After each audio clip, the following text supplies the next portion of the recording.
Student, स्वागत है आपका हमारे YouTube channel Shri education basic math पर। इस वीडियो में हम आपको पढ़ा रहे हैं बीज गणित में अंडररूट की गुना। इस वीडियो में हम आपको अंडररूट के कुछ बेसिक्स बताएंगे कि जब बीज गणित में अंडररूट की गुना की जाती है तो वह कैसे की जाती है। तो आइए देखते हैं √2x गुना √2x। तो यहाँ पर हमारा हो जाएगा 2 और x की पावर हो जाएगी 2। तो यहाँ जब अंडररूट की गुना अंडररूट से करते हैं और जो समान संख्याएं हमारी उसके अंदर रहती है या समान अंक उसके अंदर होते हैं तो वह बाहर निकल जाते हैं जब अंडररूट की केवल 2 बार गुना की जाती है। तो आइए ऐसा क्यों होता है उसके बारे में डिटेल से देखते हैं। तो जब जिसकी पावर कुछ नहीं हो अंडररूट की, उसकी पावर होती है 1/2।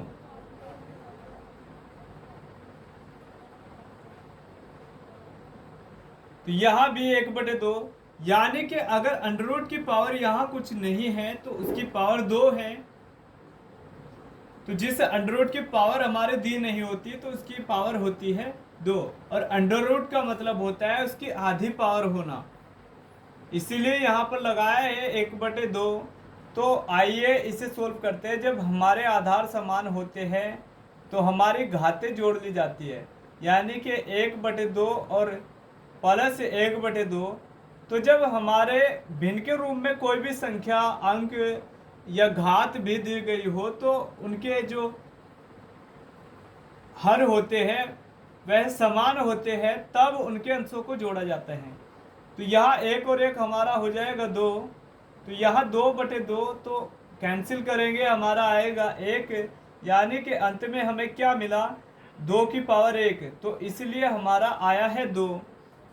अब हमारा x की पावर 2 कैसे आया, क्योंकि x की गुणा जब x से करेंगे तो यहाँ भी हमारी पावर जोड़ दी जाएगी, तो x की पावर हो जाएगी 2।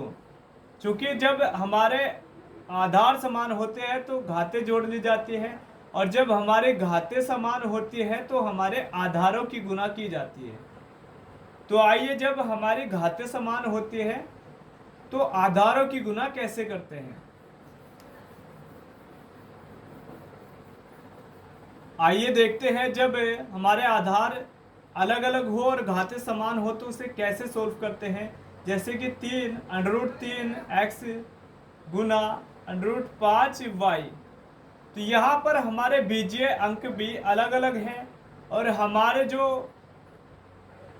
आधार है वह भी अलग अलग है, लेकिन घातें हमारी बराबर है। यानी कि यहाँ 3 की घात क्या होगी, 1/2, और यहाँ x की घात भी 1, और यहाँ 5 की घात 1/2, और यहाँ y की घात 1। तो यहाँ जैसे डायरेक्ट सोल्व करेंगे तो हमें मिलेगा 3 पंजे 15, यानी कि आधार की गुना और x y। तो यहाँ डिटेल में सोल्व करेंगे तो हमें मिलेगा, यानी कि घातें हमारी बराबर रहेगी, हमें मिलेगा 3 पंजे 15, 15 की घात 1/2, और यहाँ मिलेगा x y। और हमने अभी आपको बताया कि 1/2 होने का मतलब क्या है घात का, तो यह अंडररूट के अंदर रहेगा, और गुना में लिख देंगे x y।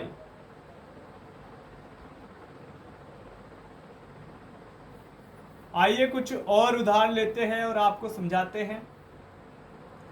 जैसे कि हमारा यहाँ अंडररूट में 8 है और पावर 3 लगी है, तो इसका मतलब क्या है हमारा, यानी कि √2 को 3 बार गुना में लिखा गया है। यह हमें तभी प्राप्त होता है जब अंडररूट को 3 बार गुना में लिखा गया हो, यानी कि इसका मतलब क्या है, अंडररूट के 3 फैक्टर हमारे अंडररूट के अंदर 8 के जो फैक्टर है वो 3 बार होंगे। जितनी घातें होती है उतने फैक्टर हमारे होते हैं, यानी कि उसके गुणनखंड। तो आइए दोनों ही तरीके से हम इसे कैसे निकाल सकते हैं। अब 3 पावर है हमारी, तो यानी कि हमारा जोड़ा बनेगा 3 का। जब 3 पावर हमारी होती है तो 3 का जोड़ा निकालते हैं तो हमारा जो आंसर होगा वह √2 होगा। तो इसका यहाँ 3 बार गुना की गई है अंडररूट की, और जब पावर 3 है तो हमारा 2 मिलता है। लेकिन अगर ऐसे ने दिया हो तो क्या करेंगे, जैसे कि √8 दे दिया गया और पावर हमारी यहाँ छिपी हुई है 2, तो तब क्या करते हैं, √ के फैक्टर करेंगे, 2 गुना 2 गुना 2, तो एक जोड़ा बाहर निकाल लिया जाएगा और √ के अंदर जो बचेगा उसे जुगातू लिखा जाएगा। तो ऐसा क्यों हुआ, आइए देखते हैं। तो यहाँ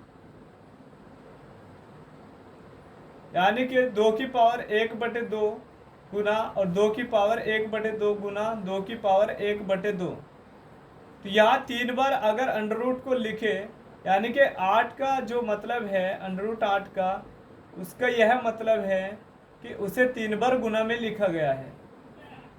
और जब 3 बार गुना में लिखा गया है तो सभी की पावर जोड़ देते हैं, तो 1/2 प्लस 1/2 और प्लस 1/2, तो यहाँ कुल मिला के हमारा आएगा 3/2।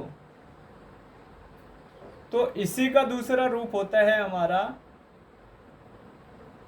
कि यहाँ √ के अंदर जो था हमारा 8 रखा हुआ था, इसीलिए 2 की पावर 3/2 हमारी आई है जब उसे हम सोल्व करते हैं।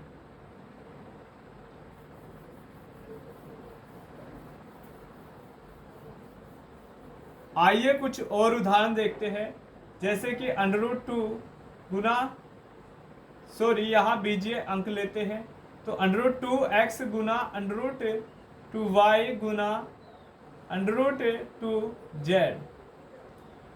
तो यहाँ हमारे पास जब इसे सोल्व करेंगे तो यहाँ √ से √ कैंसिल हो जाएगा, तो यहाँ आएगा 2, और जो हमारा √2 है उसे जुगातू, और यहाँ जो हमारा x y z है उसे गुना में लिख देंगे, तो ये हमारे पास इसका आंसर हो जाएगा।